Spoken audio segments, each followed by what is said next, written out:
beautiful Georgia. I have a meeting this morning at work, so I'm driving in a bit early. But I wanted to talk to all of you.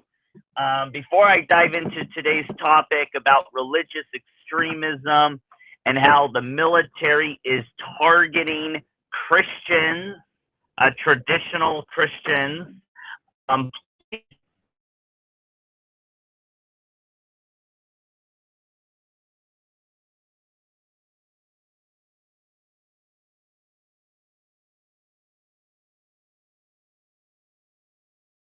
still coming in. Uh, Perfect. So please follow me on the networks. I'm coming to you from HAP, but simulcasting on Facebook, Instagram, Twitter, YouTube. So please follow me on all of those. I am switching over to here as my live stream of choice now that Periscope is going the way of the dodo bird. If you want to interact with me on these um, live broadcasts, if you want to comment, if you want to chat and interact with me live like we have on Periscope, please come over to HAPS, download the HAPS app, and follow me over here so you can be notified when I go live and you can interact with me live. Hello, Danielle and Robin. Good to see you on here. Thank you for subscribing. Yeah, so the critical race theory is being taught. Exactly. That's a major part of it. And for those, I'm not going to dive into an explanation of critical race theory, but if you have not researched it, if you have not read an explanation of what critical race theory is, then please do. It is a very frightening thing. It's what we see in Black Lives Matter, in BLM, all of that. So it's yeah, it's a frightening thing. So we have to understand where this stuff is coming from. Critical theory, critical thought. Now, what's happened? So the military, for those of you, you may remember that Defense Secretary Lloyd Austin put out a stand down order from the military where basically they were going to have all of these talks and reviews and try to root out extremism and address domestic terrorism and extremism within the ranks of the military because of what happened on January 6th. So already they're setting the stage that any right-wing Trump supporter is an extremist and is a domestic terrorist. That's what they're moving towards. You know, anyone who was at the Capitol on January 6th is a potential domestic terrorist, is an insurrectionist, etc. Even those of us who just peacefully stood outside, even those who just wandered into the Capitol behind other people and left when they were told to leave. You know, and I have a full-length video talking about my experiences at the Capitol. I never went inside, but what's crazy about my experience outside, I was tear gassed at the end. The police never told us to leave. They never declared it an unlawful assembly. I mean, they announced that there was a curfew. We got notifications that there was going to be a curfew at 6 o'clock, but they started gassing us at like 5:15. I was going to clear out of there, you know, and abide by the curfew. So I was getting ready to go when they busted out and started tear gassing us without warning, without even saying, hey, you guys need to leave, or, you know, we're going to take measures, or, you know, even if they don't want to tip their hand. I mean, and I've talked about this previously. They could have cleared out most of that crowd if they just brought some loudspeakers out and told us to leave. But they didn't do that. They wanted what happened. They wanted what happened. And now there's people who weren't even at the Capitol, who just went to D.C. to hear the president speak, who went to protest. You know, this is a violation of our First Amendment rights to freely assemble and address our government for a redress of grievances, to petition our government for a redress of grievances. That's enshrined in our Constitution. It's a God given right, that the government can't infringe upon. And they're trying to impugn, uh, those of us who are doing this. And people are being slandered as insurrectionists, even who didn't even go to D.C., who are simply articulating their concerns about the integrity of our election on social media. And there's, I mean, there's some good news coming out of the state of Georgia here with them passing some an election integrity bill. It doesn't go far enough, but does a lot of good. A lot of good. Really, really takes control over the mail-in ballot process and eliminates a lot of them. So, Danielle's saying they want to take VA benefits from veterans who were there. That is really disgusting. That's really disgusting. So, as a result of that, they've had the stand down order, and so they're training all of the troops on. It's basically like, I guess, racial sensitivity training, etc. And so they're doing this, and the in a non-classified document. I posted this article on my social networks, I think yesterday. So you can go onto my Facebook or my Twitter or my Parler. It's on all three of those, and you can see the article about it. But it was a non-classified document, so someone leaked it, and on it they called Catholics and evangelical Christians. So basically, the vast majority of Christians, they're leaving out the liberals and a few other, and the mainline Protestants, or mostly liberal now. But the evangelical Christians, and what's interesting actually, in modern parlance, evangelical Christianity kind of has a wider definition than maybe we as Christians would define it. They would lump the charismatics and even some of the Pentecostals in there. But they called the evangelical Christians and Catholics religious extremists. Now, why are we religious extremists? I'm not sure. Is it because we tend to oppose communism because we recognize that communism and Marxism, in a broader sense, stems from an antichrist ideology? Is that part of it? Is it because we are opposed to abortion and we are opposed to gay marriage and we support traditional values as outlined in the Bible and has been taught by Christianity for 2,000 years, that we oppose the progressive agenda which seeks to gut Christianity of holiness and righteousness and morality? I think so. And what they want to do is they want to marry the evangelical Christianity with right-wing politics. That's what they're doing. That's what they're doing. And they want to kind of combine those and intertwine them, and so say, hey, you can't separate the two. And I realize it's a complex issue that even we as Christians disagree about. It's like, okay, can a Christian be a Democrat?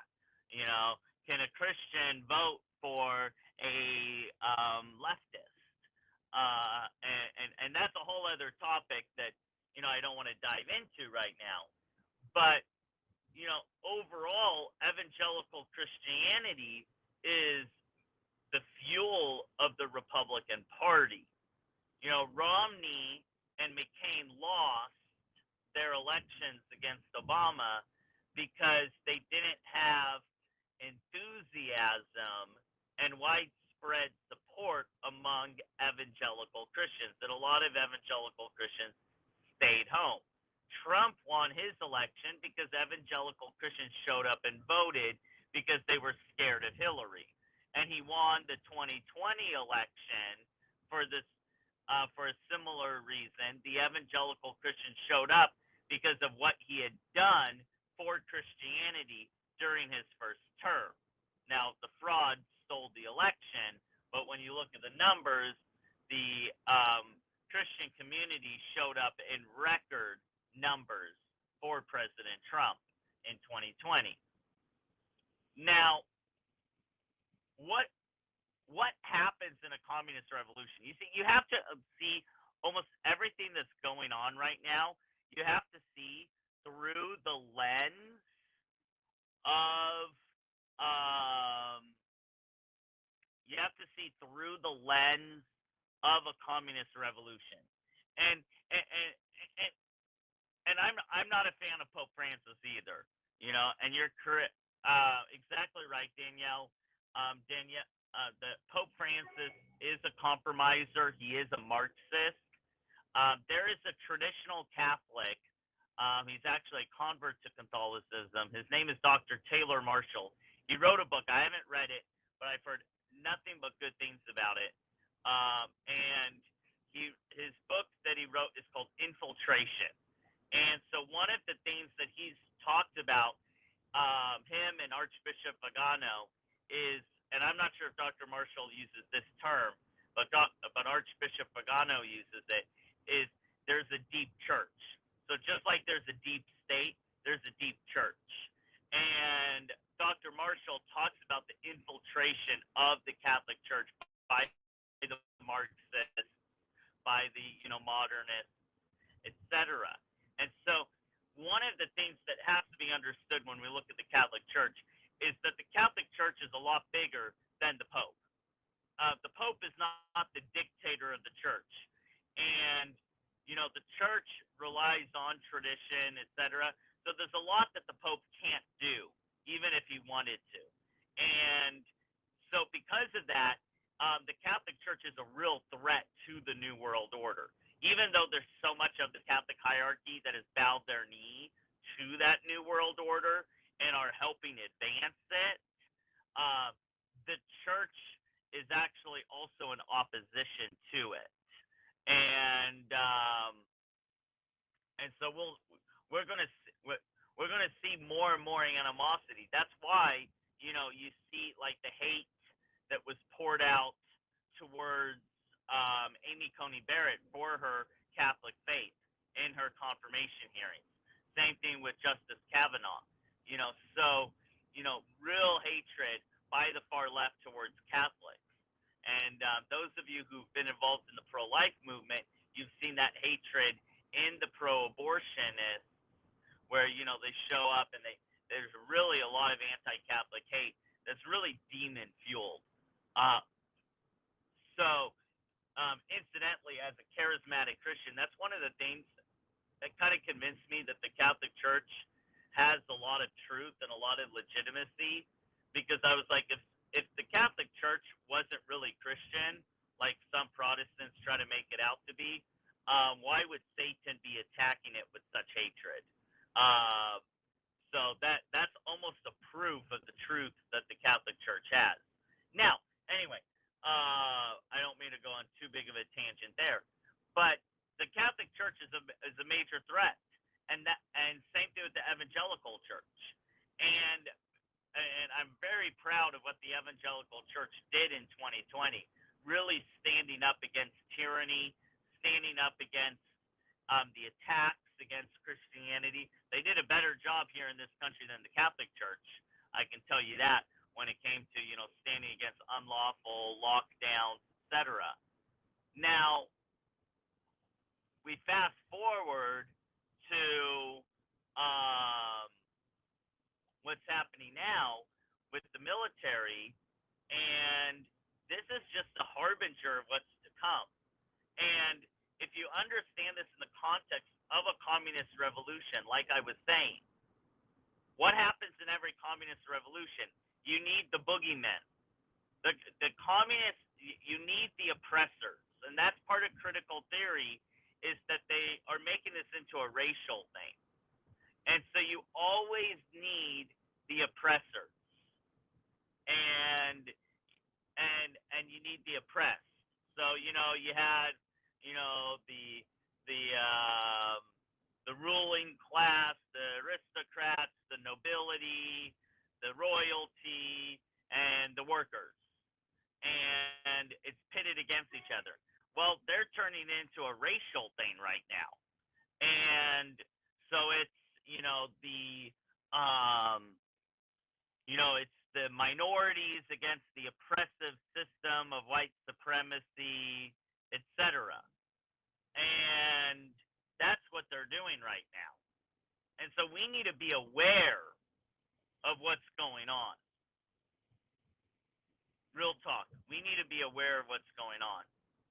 And what they are doing, because one of the first targets of any communist revolution is religion, specifically Christianity. Religion always gets targeted. It always does. Religion gets targeted because it represents the old ways. Represents the old ways. And also it's a threat because communism, the lie of communism, the lie of Marxism is that the government is God. That's what it is. The government is God. That's what it says. That's what Marxism says. That's what communism says, is that the government is God. And religion offers a different truth, a different reality. And religion says we don't want to be controlled by the government. We want to serve God.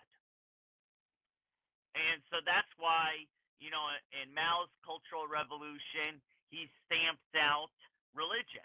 It was Buddhism mostly, but he also killed the Christians, which were a religious minority in China. And Cuba, if you read the accounts of people who went under the revolution in Cuba, they would be attacked just for walking to mass, not even in the church. Like churches were attacked, but if you were, out on the streets on Sunday morning and they could tell that you were going to church, you were a target to be attacked. And we could go on. There were, in the Bolshevik Revolution, there were many Christian martyrs, and we could go on and on. But communism opposes Christianity. Danielle, thank you for tuning in. Have a good day. And so what are we going to do? We have to get stronger as Christians. We have to keep the focus on God. And we have to learn how to withstand persecution. Plain and simple. That's what we have to do. We have to learn how to withstand persecution. We have to learn how to endure. And we have a lot of examples throughout church history. We have to look at the examples of the early Christian martyrs of the first few centuries who remained faithful under Roman persecution. We have to look at those who gave their lives under communism, under Nazism, those who resisted the godless tyranny of authoritarian regimes that said that they were God and they needed to be worshipped.